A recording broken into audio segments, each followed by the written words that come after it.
Welcome to Second Chance Youth Ranch TV. I'm your host, Perry Black, and on this show, our very special guests are Billy and Rachel Hubbard. Let's give Billy and Rachel a big hand one more time.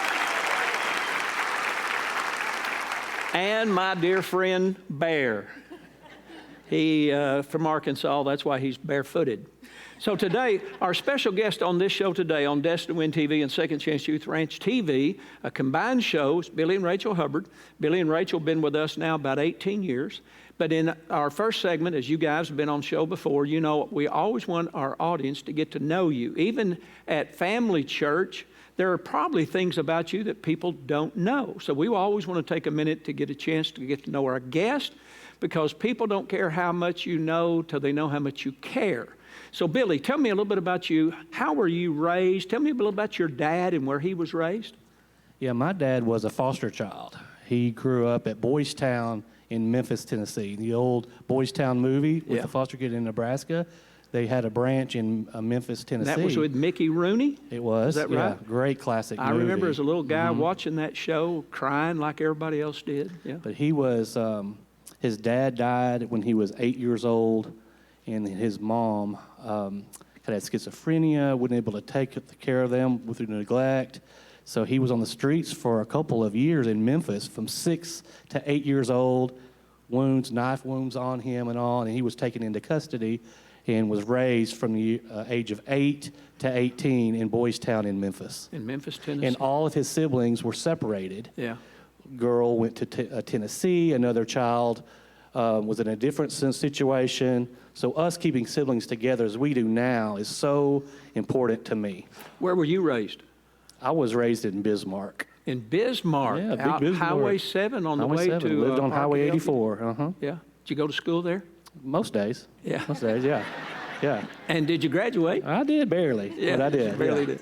And then when you went into your professional career, what were you? Well, I was a commercial real estate agent, and our family had a company downtown North Little Rock, between Dickey Stevens Park and Alltel Arena. Used to be Alltel, now it's Verizon or whatever it is now. Yeah. But we had that property there, so I was doing management and commercial real estate stuff there before I met my lovely wife. You met your lovely wife? Yes. How long y'all been married? We've been married 18 and a half years. Yeah, July will be 19.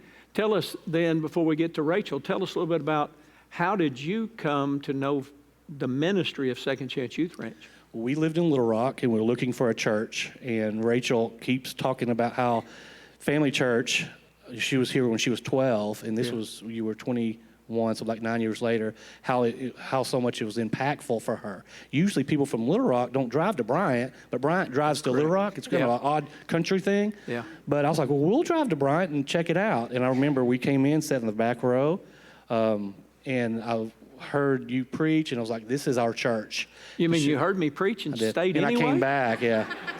I loved it. We went to several churches, and I just didn't feel led to go there. And then I was really reluctant to come here, thinking, well, she probably has ex-boyfriends there, and let's start our own new life. You know, she was 12, Billy. I know, but 12-year-olds.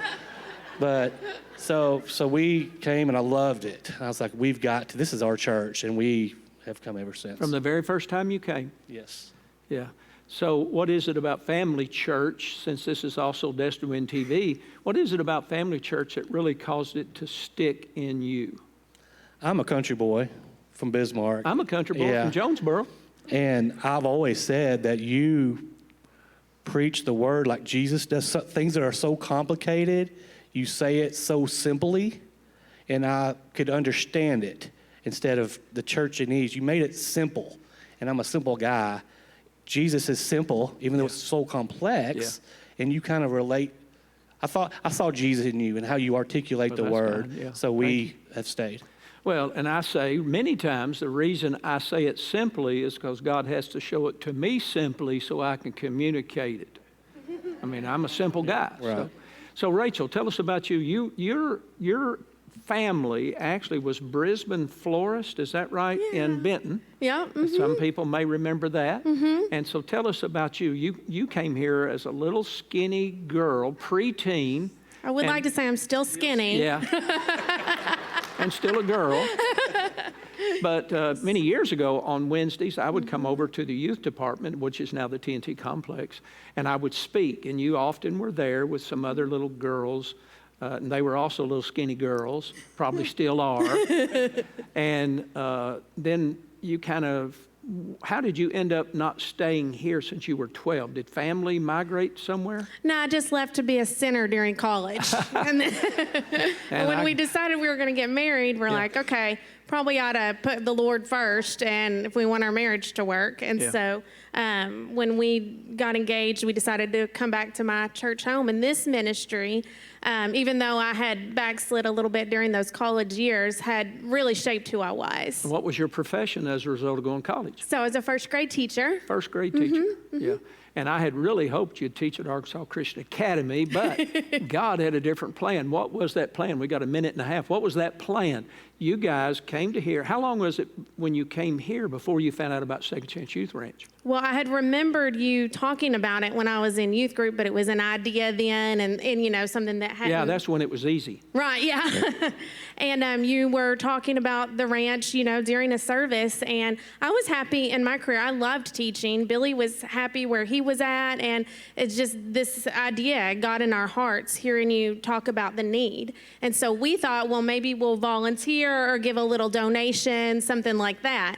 And then we ended up there were 2 foster homes at the time, and we decided to take them out to Pizza Hut and treat them to lunch. And we were goners after that. And we met those kids, we're ready to be all in. And so how long were you married when y'all took a position at Second Chance Youth Ranch as foster parents? We were 2 or 3 months in marriage before we applied, and then 6 months for our hire date. So you were 6 months married. Right. And we were gracious enough, only got 30 seconds, but we were gracious enough to give you a foster home. And since you were experienced, a married couple, we gave you 7 teenage girls to foster. Yes. Thank you. Yeah. No hair. Yeah. So this next segment, we're going to come back and we're going to talk about some of the problems in foster care, how people can be involved, and how Second Chance Ranch is bringing solutions to the foster care crisis in the state of Arkansas, as we now have about 85 young people in our care. We're going to take a break, and we'll be right back. Hi there, I'm here to tell you everything you need to know about Arkansas Christian Academy. Are you ready? Okay, let's go. Our name is Arkansas Christian Academy, but most of us just say ACA around here. Our mascot is this guy. Go Knights! Founded in 2001, ACA has grown from only a few classes to having classes in pre-K all the way through 12th grade. As far as class sizes go, we are smaller on average across the board, and we use this to challenge our students academically and individually on a personal level, learning through the lens of God's Word in every subject and growing a personal relationship with Him through our amazing staff and in our daily chapel classes. For a full breakdown, check out our website at archristian.org, and feel free to explore other aspects of our school while you're there. Now, let's go outside. Our still growing campus sits right off I-30 and is protected by gates and doors with magnetic locks, only accessible by faculty and staff. We also have these guys here every day. But seriously though, safety is a priority here at ACA, as we want to ensure not only a quality education, but an environment where learning can flourish without fear or other outside distractions. Now, let's move on to the fun stuff. Here's a shot of our football field, a playground, some kids, another playground, our main gym, a football field again, and this is our brand new middle school. What else? What about extracurricular activities? That's right, here at ACA, we offer all different kinds of sports, but that's just the beginning. We have a broadcasting class, spoiler alert, it's really cool, a music and worship program, theater, and a thriving art program complete with a very active yearbook committee. Wow. There you have it. Schedule a tour today and find out what all the buzz is about at Arkansas Christian Academy.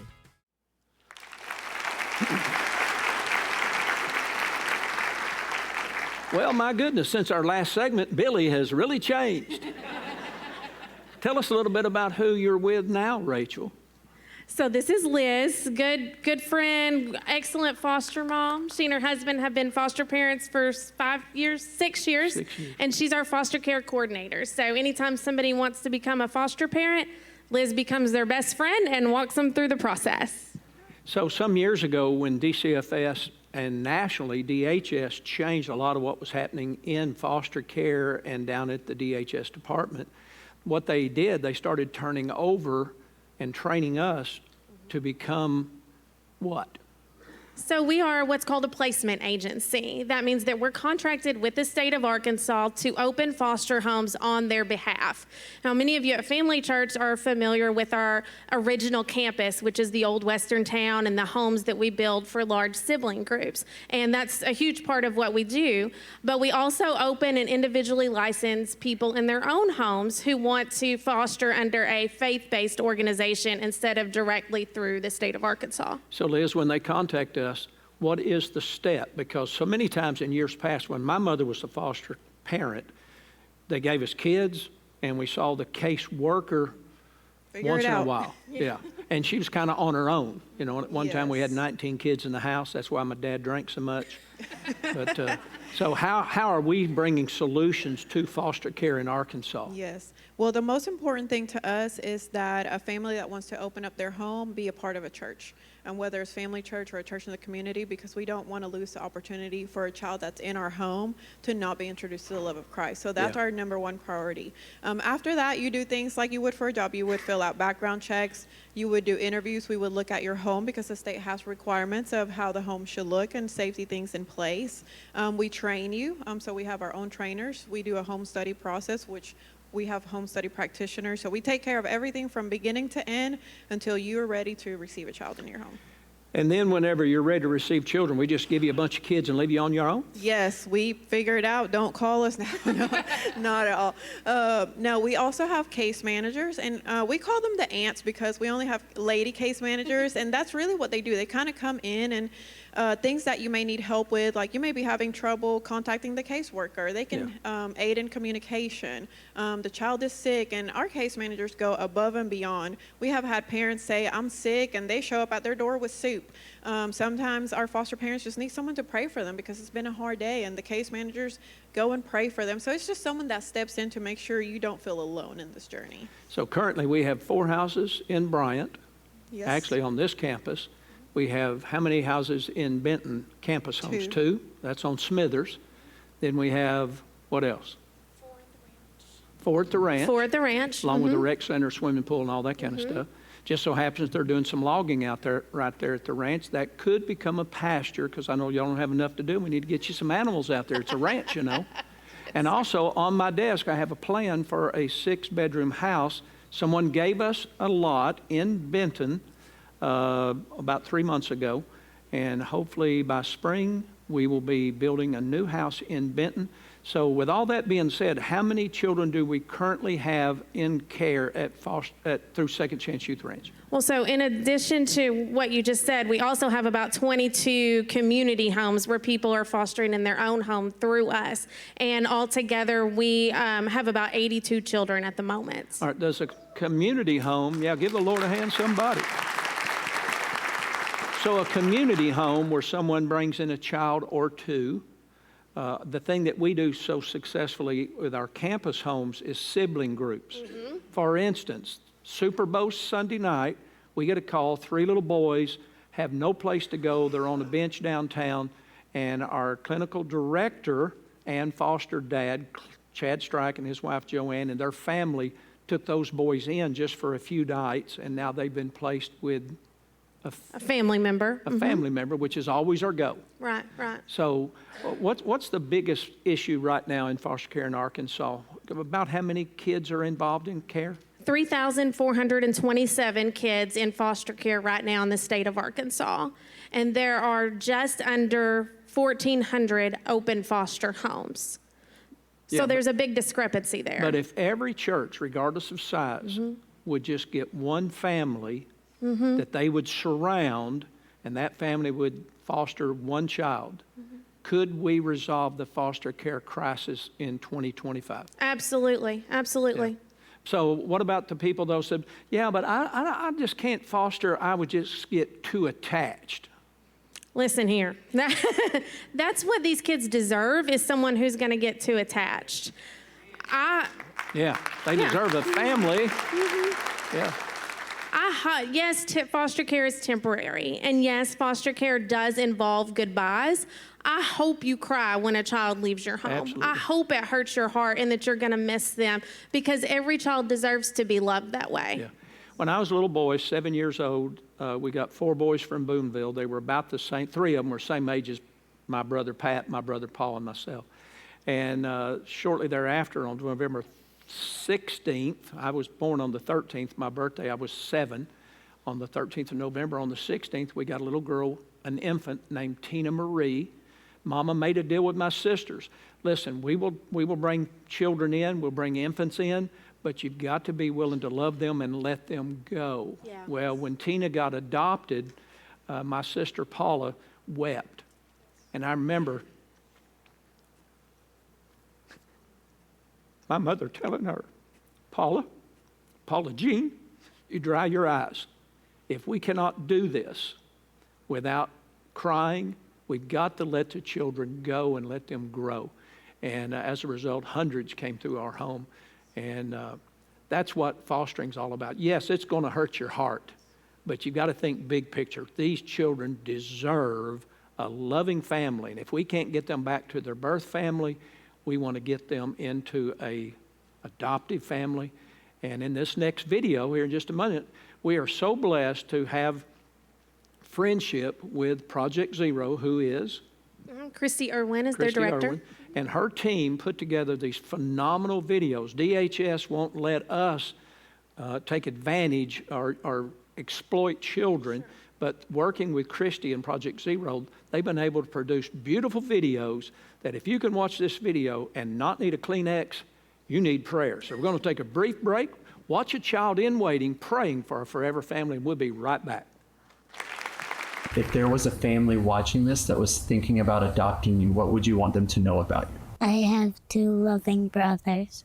I would say that I would want to be together forever. My name is Trez. I'm 10 years old. My name is Mariah, and I'm 5 years old. Tavy, he's 4. I like to play with her, play football, basketball, and play video games. I like to play with my brother on rainy days. My favorite thing to learn about is math and science. My favorite thing to learn about is science. Would you like to live all 3 together? Can you tell me why? Because every time we don't get to see Tavy, we miss him and we want to see him. I think a good family is where they love you and not be mean and have a good house and be safe. Like traveling together and then having family traditions together. I want a nice mom and dad and a good family to adopt me. If y'all could have a superpower, what would you want your superpower to be?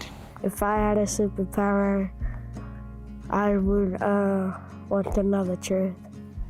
Like, when somebody tells a lie, it tells me the real truth. If I had $1 million, I would give it to poor people. And if you could only eat one food every day for the rest of your life, what food would you pick? Biscotti. Tacos. What about little brother? What would he want? Bananas.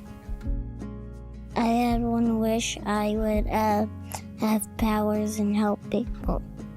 If I had one wish, it would be for all 3 of us to live together. I want to be adopted so bad because so we're together forever. And I hope you have a great day the rest of your day.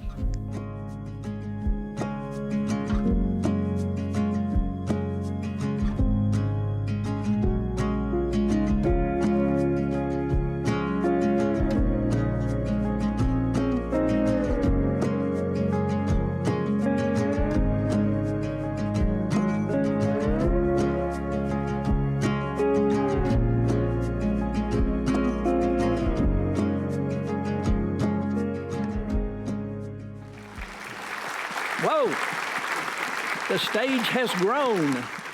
Well, I say, coming back from that segment every week, if you can watch that and not have your heart touched, you are touched. Because those kids are just crying out for what so many of us take for granted, and that is someone who will love us and make room in their heart for us. Jesus had much to say about children. You know, Jesus was pretty popular at times, and crowds followed him. And at one time, there were so many people following him, and the children were crying out. And the disciples said, hey, y'all need to hush the kids. Y'all need to get the kids calmed down. Jesus ain't got time for this. And Jesus stopped them, and he said, allow the children to come. This is what Jesus says about children, Matthew 18. But whoever causes one of these little ones who believe in me to sin, it would be better for him if he had a millstone hung around his neck and were drowned in the sea. Man, that's pretty serious right there. And that's the heartbeat of God. Now, there is a verse that we use, faithful to the fatherless. And what is that verse from the book of James? Oh, from James 1:27. Well, sorry. It's called a microphone. James 1:27. True religion, undefiled before God, is to care for orphans and widows in their distress. Yeah. And that's what this ministry is all about. From the time we started Destined to Win Ministries, it has always been putting a priority on children, teenagers, hurting kids. And as I spoke in schools all over the nation, oftentimes counselors would call me into their office to either speak with a student who was broken and hurting, or asking me what are the resources for kids that are broken and hurting. And I am sure in our audience and in our viewing audience, there are literally hundreds of people who, if they told you their story, like many on this stage, they would tell you of the abuse, the neglect, the hurt, and the hope they found in Jesus Christ, which is what Liz talked about. We are a faith-based organization. From the very beginning, when we met with the state, I asked them, because people say, well, can you be a Christian organization and work with the state? And the answer is absolutely, that's who we are. Now, people say, well, you don't take any funding from the state, do you? I say, oh, absolutely, yeah. And they say, well, why? I say, well, if a couple gets divorced, then somebody pays child support. So children in foster care are wards of the state, and so we allow the state to pay child support. And that helps us expand and provide the care and the resources that our children need. Now, when a child shows up at the ranch, do they show up with nice clothes, luggage, some really nice stylish things? Usually hardly anything at all, maybe a trash bag with a few belongings or clothes that don't fit. And when they leave the ranch, do they leave with a trash bag? Absolutely not. They leave with bags and luggage and we load them up. By the time they leave, they've got everything they need. You know, we had a young man named John many years ago, and he had some very serious anger issues. And after he would express his anger violently, then he would calm down and feel remorseful. And I met with him on several occasions, and finally we just said, John, we can't get going this way. You're going to hurt someone, you're going to hurt yourself, or somebody's going to kill somebody if you don't straighten out your life. And I felt broken that we weren't able to keep him. But some years later, John contacted us and told us the best place he ever lived as a young person was Second Chance Youth Ranch. So you never know the impact your life is making. Now, on the stage right now, we have all these foster parents, and this is not all of our foster parents.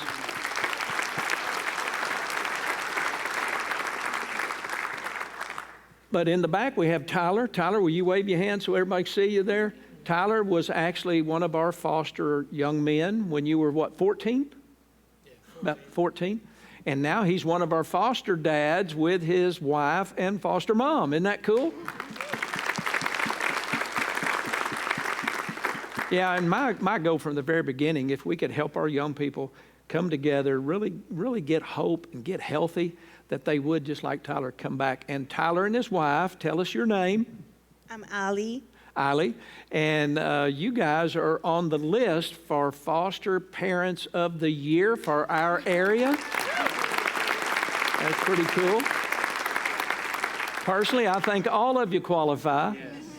Right here on this campus, we have 4 foster homes, and we call it the Puerto Rican Complex. And all you guys are sort of kind of related, right? It's Liz and your dad and mom, and then your sister or sister-in-law, the Sanchez's, and they're all right here on this campus, on this 25 acres here. Then we got the 300 acres out at the ranch, and then our other properties in town, and all of our community homes. So, Liz, tell us a little bit about some of these folks up here. I see Zach back here and Chelsea. Zach, you were in foster care, is that right? And now he's a foster dad and does a tremendous job. Look at you guys. I can't tell you enough how much I love and appreciate what you do. Pastor Caldwell asked me years ago, right after we broke ground on the ranch, and I remember I was standing right down here, and he said, "Perry, are you excited about the ranch?" I said, "No, sir, not anymore." And he said, "You're not?" And I said, "No." I said, "Pastor, the dream's the easy part. Now it's the work." And but the work is what y'all do, like Chad on Super Bowl night, bringing 3 kids into his home at the very last minute so they didn't have to spend the night on a bench downtown, and couples that are just giving of your lives. It just blows me away. Now, how can people, Liz, how can people get involved at Second Chance Youth Ranch? Can churches, businesses, organizations, or individuals get involved, and if so, how? Yes, I mean, I know we have several business owners here. If we can come to your business and talk to your employees about what we do to see if people get fired up about it. Other churches can invite us to speak and share Y'all the come vision in of on a what we're Sunday doing. morning, Wednesday night, or a Sunday, Sunday Wednesday, school any day of group? the week. Yes, yeah, we would love to speak to anyone that has us. We'll speak to them. Yeah. We don't care what the situation is. We want to present the solutions to foster care in Arkansas. So there's a lot of opportunities to do that. If anybody's watching or anybody that's present wants to be involved in foster care, all they have to do is contact us at 2cyr.org. It just happened right here in front of the whole audience, right here on the screen. And they can contact us, contact you, Yes, Taylor, email, any number of people. They can even talk to Rachel if they want to. They can even talk to Rachel. We'll find her. And then Billy has his great maintenance crew. These guys were out there just a few days ago freshening up buildings, and we got maintenance guys, and our foster dads do such an awesome job. We can't tell you how much we appreciate all that God is doing in foster care in Arkansas, and the privilege it is for us to be a part. Thanks for watching the show. We'll be back next week right here at Second Chance Youth Ranch TV and Destined to Win. God bless you. Thank you for watching this week's episode of Destined to Win. Here at Family Church, we believe in the transformational power of Jesus Christ. If you are a new believer or you're looking for a church to call home, find our location and service times at our website at fcbryant.org. We pray that you have a blessed week and know that Jesus loves you. Be blessed.